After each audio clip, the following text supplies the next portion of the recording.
Hola, ¿cómo están? Mi nombre es Mónica Rumbo, mamá fotógrafa de Uruguay, y hoy vengo a hablarles sobre el triángulo de exposición, pero específicamente sobre aquellos factores que este triángulo de exposición puede modificar además de la exposición.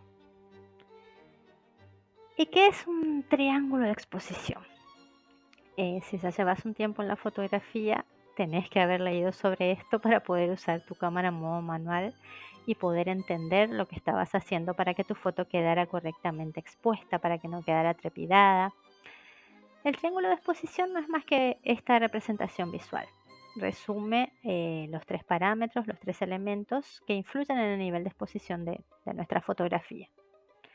¿Cuáles son estos tres elementos? Tenemos la velocidad de obturación, que también se conoce como el tiempo de exposición, la apertura del diafragma y la sensibilidad ISO.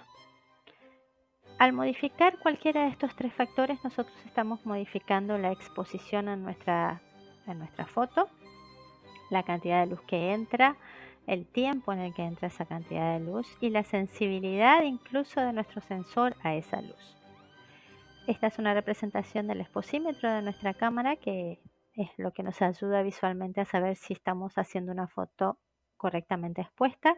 Se supone que esta agujita tiene que estar siempre en este límite del medio, un poquito más, un poquito menos, de acuerdo a la cámara que usemos.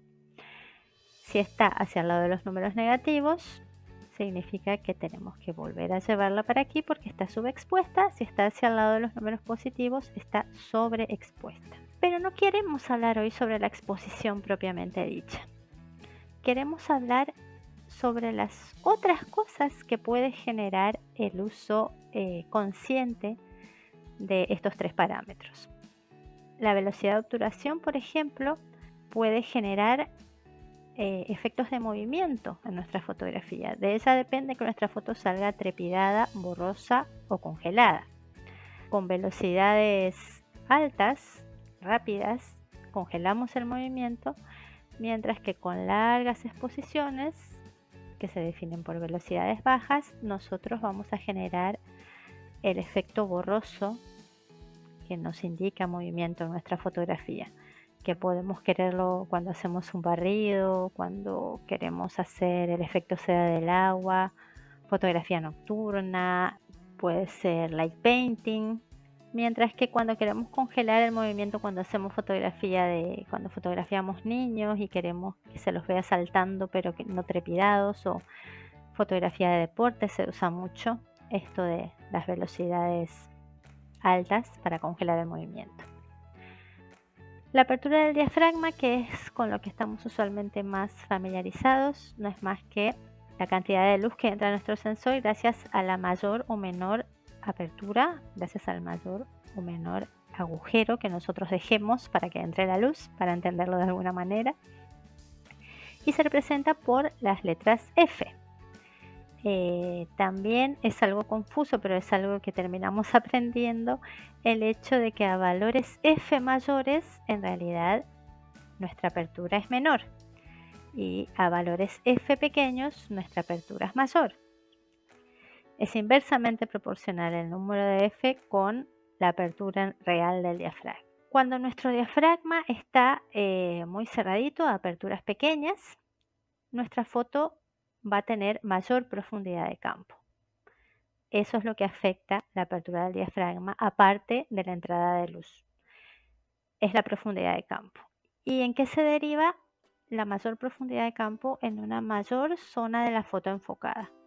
Mientras que al abrir nuestro diafragma al máximo tenemos una mayor zona desenfocada que viene a ser una menor profundidad de campo. En cuanto a la sensibilidad ISO, depende de cada cámara.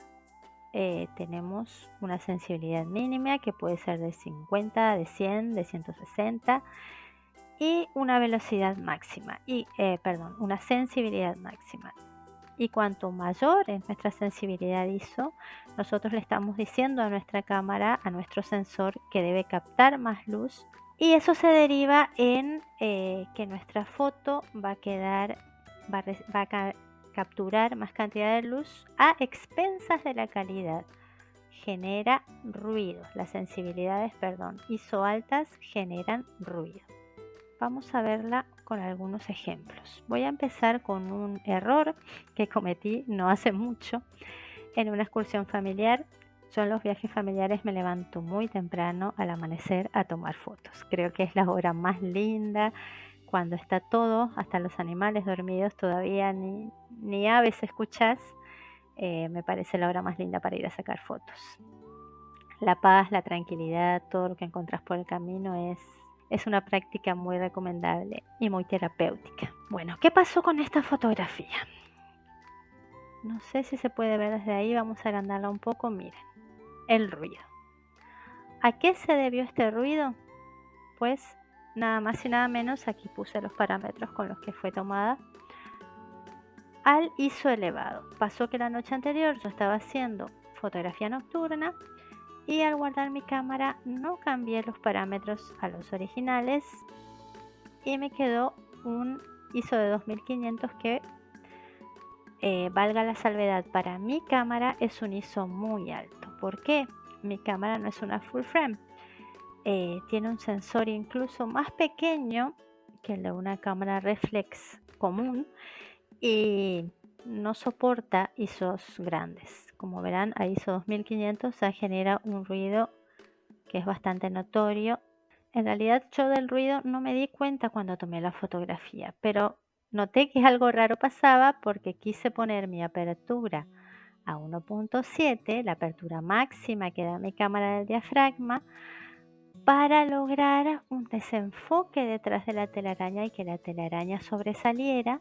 Al poner al 1.7 mi apertura, resulta que la foto me figuraba en el exposímetro como súper sobreexpuesta. Entonces tuve que bajar mi tiempo de exposición y lo puse en el menor tiempo de exposición posible, que en mi cámara es 1 en 4000 segundos, y seguía sobreexpuesta. Entonces tuve que rezagar el F que quería, y ponerlo en 3.5 en lugar de 1.7 para que la foto saliera correctamente expuesta. Luego, al revisar, me di cuenta de que mi ISO estaba elevado y tomé esta otra fotografía que, como verán, espero que se vea en el video, hay una diferencia bastante grande, sobre todo en cuanto al ruido en ambas fotos, porque si las analizamos juntas, en realidad nos vamos a dar cuenta que, ¿ven la diferencia en el desenfoque de atrás? En realidad ambas están correctamente expuestas, ambas me gustaron hasta que vi el ruido en la primera foto, ¿no?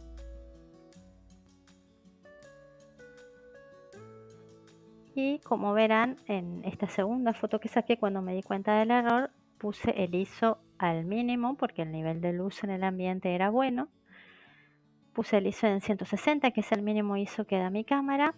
Pude poner la apertura en 1.7 como yo la quería.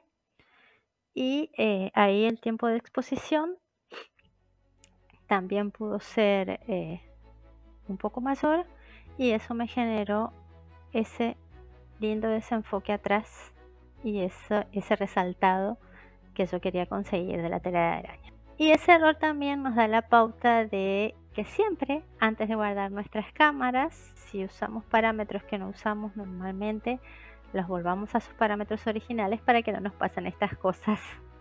Entonces se me ocurrió hacer unos cuantos ejemplos prácticos para que ustedes pudieran ver cómo funciona esto, no solo de la exposición, sino de los otros factores que pueden verse afectados por los elementos que conforman el triángulo de exposición. En primer lugar, la primera foto quise mostrar lo que genera la apertura. Puse una apertura grande del diafragma, 1.7, la apertura máxima de mi cámara, y le saqué foto a este pequeño juguete. En base a esa apertura fue que modifiqué mis otros parámetros para una correcta exposición, más que nada el tiempo de exposición, porque el ISO lo dejé en 160, ya que la luz era buena en la habitación. Entonces, apertura en 1.7, ISO en 160 y lo único que modifiqué fue mi tiempo de exposición para exponer correctamente y quería mostrar lo que generaba la apertura. ¿Qué es lo que genera? Con 1.7 tenemos una franja de enfoque muy pequeña que, como se verá, es aquí, en esta parte del juguete y no más, y el resto está todo bastante desenfocado. Puede ser un efecto que uno busque para resaltar una pequeña porción de algo o para hacer una foto más artística, pero esa es la realidad, que cuando usemos aperturas grandes, Fs pequeños, la gran parte de nuestra foto va a estar desenfocada y que tenemos que fijarnos bien dónde ponemos el foco, si eso es lo que queremos, para que no nos salga fuera de foco nuestra foto. En la segunda foto lo que quise mostrarles es el efecto de la sensibilidad ISO de nuestra fotografía. La apertura la dejé igual, 1.7. Subí el ISO a propósito y en base a eso modifiqué también mi tiempo de exposición para que la foto quedara bien expuesta. Como verán también, el ISO alto para mi cámara, como ya les dije, genera gran cantidad de ruido. Sigue el desenfoque por la cuestión de la apertura del diafragma y además se genera mucho ruido, un ruido notorio. Vamos a, por ejemplo, comparar estas dos fotos para que vean la diferencia. El ISO es el mismo, pero, perdón, la apertura es la misma, 1.7, pero el ISO cambió y miren la diferencia.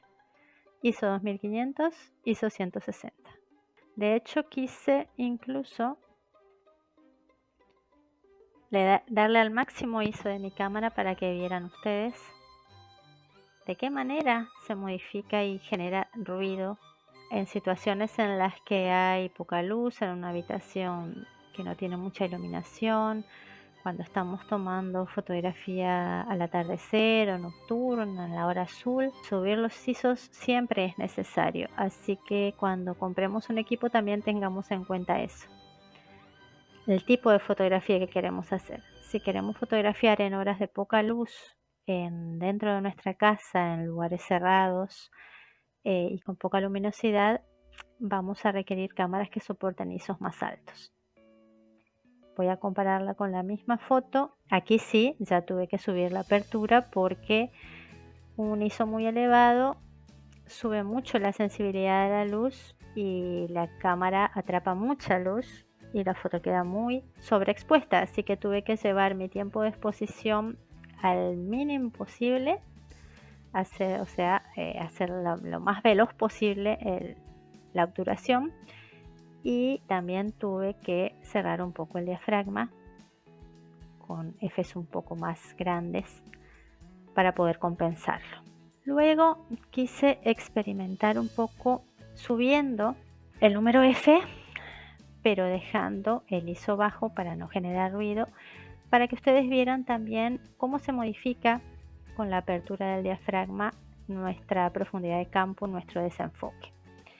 Aquí tengo siempre el ISO en el menor posible de mi cámara y fui subiendo la apertura para mostrar cómo a aperturas un poco menores se genera menos desenfoque. ¿Ven? Esto era a apertura 1.7 y esto es a apertura 3.2. Aquí cerré, un poquito más el diafragma y el desenfoque no es tanto. Sigue desenfocado como se puede ver, pero el desenfoque no es tan notorio, no está tan. Luego la subí un poquito más a 4. ¿Ven? Vamos a compararla con la anterior para que se note un poquito la diferencia. ¿Ven? Cada vez menor. Apertura 3.2, apertura 4. Como verán, cada vez está un poquito más enfocado el autito.